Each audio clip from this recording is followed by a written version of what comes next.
സത്യസന്ധതയുടെ കളി. ഒരു ദിവസം ഒരിടത്ത് ഒരു യുവാവ് താമസിച്ചിരുന്നു. അവന്റെ പേരായിരുന്നു മമനാന. അവൻ കാട്ടിലെ ഏറ്റവും നല്ല യോദ്ധാവായിരുന്നു. എല്ലാവരും അവന്റെ ധൈര്യത്തിനെ സ്തുതി വഴി നടന്നു. ആരാണ് ലോകത്തിലെ ഏറ്റവും നല്ലവൻ? സത്യവാൻ, നല്ലവൻ, ബുദ്ധിശാലി എല്ലാവരിലും. ഹേയ്, ആരാണ് ലോകത്തിലെ ഏറ്റവും നല്ലവൻ? സത്യവാൻ, നല്ലവൻ, ബുദ്ധിശാലി എല്ലാവരിലും. അവൻ വരുന്നത് കണ്ടാൽ നിങ്ങൾ ഓടി ഒളിച്ചാലും. കാട്ടിലെ രാജാവ്, രാജാവ്, രാജാവ്, രാജാവ്, കാട്ടിലെ ഒരേ ഒരു രാജാവ്. രാജാവ്, രാജാവ്, രാജാവ്, കാട്ടിലെ ഒരേ ഒരു രാജാവ്. രാജാവ്, രാജാവ്, രാജാവ്, കാട്ടിലെ ഒരേ ഒരു രാജാവ്. രാജാവ്, രാജാവ്, രാജാവ്, കാട്ടിലെ ഒരേ ഒരു രാജാവ്. എഴുന്നേൽക്കൂ, എഴുന്നേൽക്കൂ. രാജാവ്, രാജാവ്, എഴുന്നേൽക്ക്. എന്ത്? നിന്റെ അലസത വിട്ട് എഴുന്നേൽക്ക്. നമ്മൾ എമറാൾഡ് എടുക്കാനായി പോകുന്നു. ഓ, വീണ്ടും അത് തന്നെയോ? വീണ്ടും അതോ? ഞാനൊരു കുരങ്ങനായി ജീവിച്ചു മടുത്തു. കേട്ടോ, എനിക്ക് ആ ശാപം മാറ്റണം. അതിനായി നമുക്ക് വേണം ആ എമറാൾഡ്. അങ്ങനെ വീണ്ടും എന്നത്തെയും പോലെ ഫ്രെഡിയും മമനാനയും കാട്ടിന്റെ ഉൾഭാഗത്തേക്ക് പോയി എമറാൾഡ് കണ്ടുപിടിക്കാനായിട്ട്. അവർ നടന്ന് നടന്ന് അവസാനം മമനാന വളരെയേറെ തളർന്നു. സഹോദര, നമുക്ക് കുറച്ചു സമയം വിശ്രമിച്ചാലോ എവിടെങ്കിലും? പക്ഷേ സൂര്യൻ അസ്തമിക്കുന്നതിന് മുന്നേ നമുക്ക് നടന്നേ പറ്റൂ, മനസ്സിലായോ? സഹോദര, ദയവായി കുറച്ച് സമയം മാത്രം. ഓ ശരി. രണ്ടുപേരും വിശ്രമിക്കാനായി ഇരുന്നതും അവർ ഒരു അമർച്ച കേട്ടു. അതൊരു ഡ്രാഗനായിരുന്നു. ഒരു മനുഷ്യനോ? അതും എന്റെ സ്ഥലത്ത്? ഓടിക്കോ, ഓടിക്കോ, ഓടിക്കോ സഹോദര, ഓടിക്കോ. അങ്ങനെ പറഞ്ഞുകൊണ്ട് ഫ്രെഡി ഓടിപ്പോയി ചെടികൾക്കിടയിലേക്ക് മറഞ്ഞു. മമനാന അവിടെ തന്നെ ഇരുന്നു, ഒന്നും മനസ്സിലാകാതെ. ദയവായി എന്നെ ഒന്നും ചെയ്യരുത്. ആ ഡ്രാഗൺ അതിശയത്തോടെ നോക്കി. നിന്നെ ഉപദ്രവിക്കാനോ? ഞാൻ എന്തിനു നിന്നെ ഉപദ്രവിക്കണം? ഓ, ഞാനൊരു ഡ്രാഗൺ ആയതുകൊണ്ട് നീ കരുതി ഞാൻ നിന്നെ എന്തെങ്കിലും? ഓ അല്ല, ഞാനതല്ല ഉദ്ദേശിച്ചത്. പറഞ്ഞോളൂ, എനിക്കൊരു കുഴപ്പവുമില്ല. പറയൂ, നീ എന്താണ് എന്റെ സ്ഥലത്ത് ചെയ്യുന്നത്? എന്തിനാണ് ആ കുരങ്ങൻ നിന്നെ സഹോദര എന്ന് വിളിച്ചത്? ആ കണ്ണുകെട്ട് എന്തിനാണ്? അതൊരു നീണ്ട കഥയാണ്. എനിക്ക് സമയമുണ്ട്. ആ കുരങ്ങൻ എന്റെ സഹോദരൻ ഫ്രെഡിയാണ്. ഒരു ദിവസം ഒരു മന്ത്രവാദി കുറച്ച് ആഹാരം ചോദിച്ച് വീട്ടിലേക്ക് വന്നു. ഞാൻ കാട്ടിൽ തീയിടാനായി മരം വെട്ടുകയായിരുന്നു. എന്റെ സഹോദരൻ അവന് സ്വയം കഴിക്കാനായി ഒരു ചുവന്ന ആപ്പിൾ വെച്ചിരുന്നു. അവൻ കഴിക്കാൻ തുടങ്ങിയതും ആ മന്ത്രവാദി കഥയിൽ കൊട്ടി. നല്ല കുട്ടി, എനിക്ക് നല്ല വിശപ്പുണ്ട്. നീ എനിക്ക് എന്തെങ്കിലും കഴിക്കാനായി തരുമോ? എന്റെ സഹോദരന് ആ മന്ത്രവാദിയെ സഹായിക്കണം എന്നുണ്ടായിരുന്നു. പക്ഷെ ആപ്പിള് കൊടുക്കുന്ന കാര്യം ആലോചിച്ച് അവന് വിഷമമായി. എന്നോട് ക്ഷമിക്കണം സർ, പക്ഷേ എന്റെ കയ്യിൽ കഴിക്കാൻ ഒന്നുമില്ല. അങ്ങയെ സഹായിക്കണം എന്നെനിക്ക് ആഗ്രഹമുണ്ട്.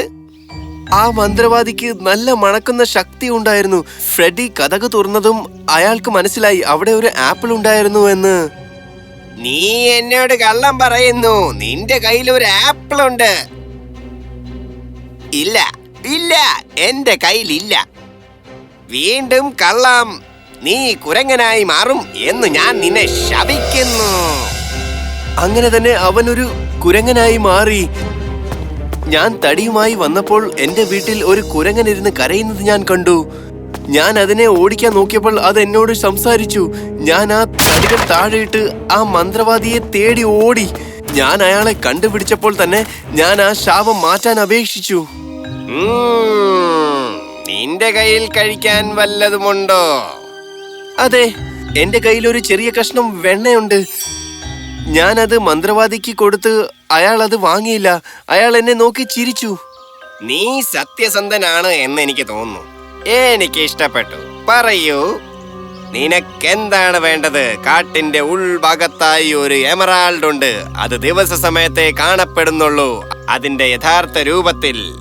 അതും ഒരിക്കലും കള്ളം പറയാത്ത ഒരാളെ കൊണ്ടേ മാത്രം അത് കാണാൻ പറ്റൂ. അത് നിനക്ക് കണ്ടുപിടിക്കണമെങ്കിൽ നീ ഈ ശാപം മാറ്റാൻ ഉള്ള വഴി കണ്ടുപിടിച്ച് എന്ന് അർത്ഥം. എമറാൾഡ് പറയുന്നത് നീ കേൾക്കണം. അങ്ങനെ അയാൾ മാഞ്ഞുപോയി. അതുകൊണ്ട് അന്നു മുതൽ ഞാനും എന്റെ സഹോദരനും എമറാൾഡിനെ തിരക്കി രാവിലെ ഇറങ്ങും. ഇരുട്ടും മുമ്പേ ഞങ്ങൾ തിരിച്ചും വരും. ആ കണ്ണു മൂടിയിരിക്കുന്നതോ? അവൻ പറയുന്നത് കാണാൻ കൊള്ളാമെന്ന്. അവൻ ഒരു മണ്ടനാണ്. എനിക്കറിയാം. ആ എമറാൾഡ് പെട്ടെന്ന് കണ്ടുപിടിച്ച് കിട്ടിയാൽ മാത്രം മതി. മാസങ്ങളായി ഞങ്ങൾക്ക് ഇതുവരെ അത് കിട്ടിയിട്ടില്ല. ഇതുവരെയും? എന്താണ് അങ്ങ് ഉദ്ദേശിക്കുന്നത്? പെട്ടെന്ന് തന്നെ ഒരു പ്രകാശം ആ ഡ്രാഗണെ ചുറ്റി. അത് ചെറിയ മായാജാല കണങ്ങൾ കൊണ്ട് തിളങ്ങി. ഞാൻ ആണ് എമറാൾഡ്. ഫ്രെഡി ചെടികൾക്കിടയിൽ നിന്നും കാണാൻ ശ്രമിച്ചു. അവന് തേജസ്സേറിയ മഞ്ഞ പ്രകാശമേ കണ്ടുള്ളൂ. എന്താണ് ഈ സംഭവിക്കുന്നത്? മാമനാന ആ ഡ്രാഗന്റെ പുറത്ത് കയറിയിരുന്നു. അത് പറന്നുപോയി. ഫ്രെഡി ആ മഞ്ഞ പ്രകാശം മാഞ്ഞു പോകുന്നത് കണ്ട് ഓടി വെളിയിലേക്ക് വന്നു. എവിടെ എവിടെ എവിടെയാണ് എന്റെ സഹോദരൻ? ഓ ഇല്ല, ആ ഡ്രാഗൺ അവനെ കൊണ്ട് പോയി കാണും. സഹോദരാ! മാമനാന മഹാനദിയുടെ മുകളിലൂടെ പറന്നു ഒരു കൊട്ടാരത്തിന്റെ അടുത്തെത്തി. അവർ കുറച്ചു ദൂരെ ഇറങ്ങി. അപ്പോൾ ഡ്രാഗൺ പറഞ്ഞു, ഇതാണ് രാജാവ് ഹാമറിന്റെ കൊട്ടാരം. ഓ, ഞാൻ അദ്ദേഹത്തെ കുറിച്ച് കേട്ടിട്ടുണ്ട്. ഈ മുഴുവൻ കാടും അദ്ദേഹത്തിന്റെ സ്വന്തമാണ്. അതെ, അത് മാത്രമല്ല അദ്ദേഹത്തിന്റെ രാജ്യം അതിലും കുറേ കൂടുതലാണ്. വാവ്! പക്ഷേ നമ്മൾ എന്താ ഇവിടെ വന്നത്? നിന്റെ സഹോദരനെ തിരിച്ചു കൊണ്ടുവരാൻ.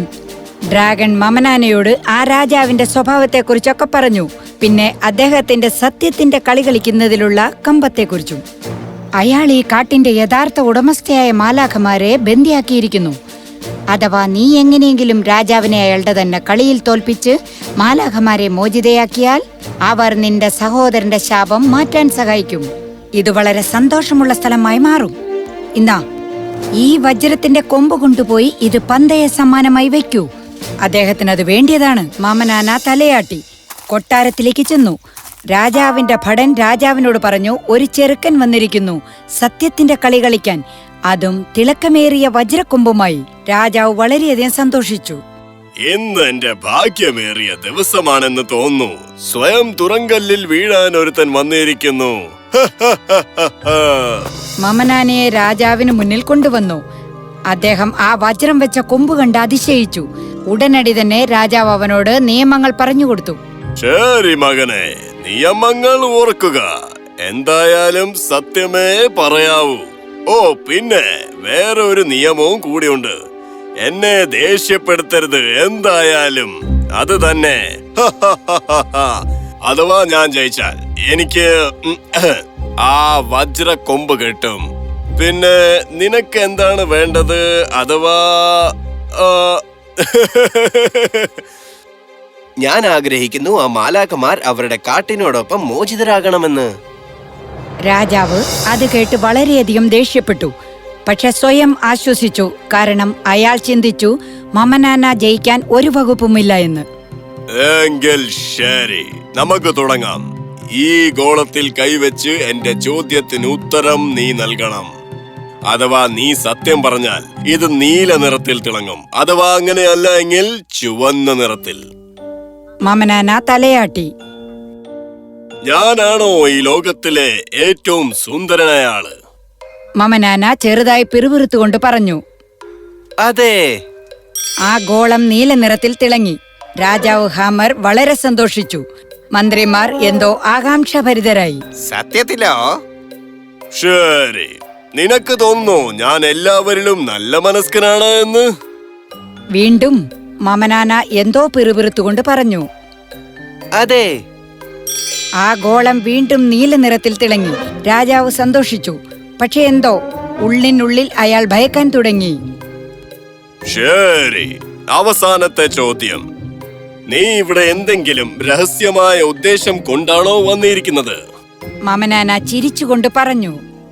അല്ല, അത് കലക്കി. ഗോളം വീണ്ടും നീല നിറത്തിൽ തിളങ്ങി. അങ്ങയുടെ 3 ചോദ്യങ്ങൾ കഴിഞ്ഞിരിക്കുന്നു. ഇനി എന്റെ ഊഴം. എനിക്ക് ഒരേ ഒരു ചോദ്യമേ ഉള്ളൂ. അങ്ങയുടെ പ്രജയെ സ്നേഹിക്കുന്നുണ്ടോ? രാജാവ് കുറച്ചു പതറി. കാരണം ഇതുവരേക്കും ആർക്കും അദ്ദേഹത്തോട് ചോദ്യം ചോദിക്കാനുള്ള അവസരം കിട്ടിയില്ലായിരുന്നു. അതും സത്യത്തിന്റെ കളിയിൽ. കാരണം അവർ തുടക്കത്തിൽ തന്നെ തോൽക്കുമായിരുന്നു. അതെ. ആ ഗോളം ചുവന്ന നിറമായി മാറി. അങ്ങനെ തന്നെ നാണക്കേട് കൊണ്ട് രാജാവിന്റെ മുഖവും. മന്ത്രിമാർ അതിശയിച്ചു പോയി. തലകുനിച്ചുകൊണ്ട് രാജാവ് ഭടന്മാരോട് മാലാഖമാരെ മോചിതനാക്കാൻ ഉത്തരവിട്ടു. അവരുടെ കാർഡ് തിരിച്ചു നൽകാനും പറഞ്ഞു. പിന്നെ എഴുന്നേറ്റിട്ട് ആ ദർബാർ വിട്ടുപോയി. മമനാന സന്തോഷിച്ചു. അവൻ മാലാഖമാരോടൊപ്പം വെളിയിലേക്ക് വന്നു. ഡ്രാഗൺ പറഞ്ഞു, വളരെ നല്ലത് മമനാന. പക്ഷെ നീ പറയൂ, നീ എങ്ങനെയാണ് ആ ഗോളത്തെ നീല നിറത്തിലാക്കാൻ കഴിഞ്ഞത്? കാരണം നീ സത്യത്തിൽ സത്യമല്ല പറഞ്ഞത്. കാരണം ഞാൻ കള്ളം പറഞ്ഞേയില്ല. ആദ്യത്തെ ചോദ്യത്തിൽ ഞാൻ ആ ഗോളത്തിൽ പെറുപെറുത്തു നിങ്ങളുടെ അമ്മയ്ക്കായി. രണ്ടാമത്തെ ചോദ്യത്തിന് രാജ്യത്തെ എല്ലാ രാജന്മാർക്കും. കാരണം അയാൾ മാത്രമേ ഒരേ ഒരു രാജാവ് രാജ്യത്തെ. വാവ്! അപ്പോൾ അവസാനത്തെ ചോദ്യത്തിനോ? നിനക്കൊരു രഹസ്യമായ ഉദ്ദേശമുണ്ടായിരുന്നല്ലോ. എനിക്കില്ലായിരുന്നു. എന്റെ ഉദ്ദേശമായിരുന്നു മാലാഖമാരെ മോചിതയാക്കുക. അത് ഞാൻ കളിയുടെ തുടക്കത്തിൽ തന്നെ രാജാവിനോട് പറഞ്ഞിരിക്കുന്നു. ആ ഡ്രാഗൺ ചിരിച്ചു. പിന്നെ മാലാഖമാർ അവനിൽ വളരെയധികം അഭിമാനിച്ചു. അവർ തിരിച്ചു കാട്ടിലെത്തിയപ്പോൾ മുഴുവൻ കാടും മാലാഖമാരുടെ തിരിച്ചുവരവിൽ ആഘോഷിച്ചു. മാലാഖമാർ ഫ്രെഡിയെ തിരിച്ചു മനുഷ്യരൂപത്തിലാക്കി മാറ്റി. ഫ്രെഡി വീണ്ടും ഒരിക്കലും കള്ളം പറയില്ല എന്ന് ശപഥം ചെയ്തു. മാലാഖമാർ പ്രഖ്യാപിച്ചു മമനാനയെ പുതിയ കാട്ടിലെ രാജാവായിട്ട്. അവനതിൽ സന്തോഷിച്ചു. കാരണം അവനതായിരുന്നു വേണ്ടത്, കാട്ടിൽ താമസിച്ച് പ്രകൃതിയെ ശുശ്രൂഷിക്കുക. അവന്റെ സത്യസന്ധതയും നല്ല മനസ്സും കൊണ്ട് മമനാന അവൻ ആഗ്രഹിച്ചത് തന്നെയായി മാറി. ഹേയ്, ആരാണ് ലോകത്തിലെ ഏറ്റവും നല്ലവൻ? സത്യവാൻ, നല്ലവാൻ, ബുദ്ധിശാലി എല്ലാവരിലും. അവൻ വരുന്നത് കണ്ടാൽ നിങ്ങൾ ഓടി ഒളിച്ചാലും. കാട്ടിലെ രാജാവ്, രാജാവ്, രാജാവ്, രാജാവ്. കാട്ടിലെ ഒരേ ഒരു രാജാവ്, രാജാവ്, രാജാവ്, രാജാവ്. കാട്ടിലെ ഒരേ ഒരു രാജാവ്, രാജാവ്, രാജാവ്, രാജാവ്. കാട്ടിലെ ഒരേ ഒരു രാജാവ്, രാജാവ്, രാജാവ്, രാജാവ്. കാട്ടിലെ ഒരേ ഒരു രാജാവ്,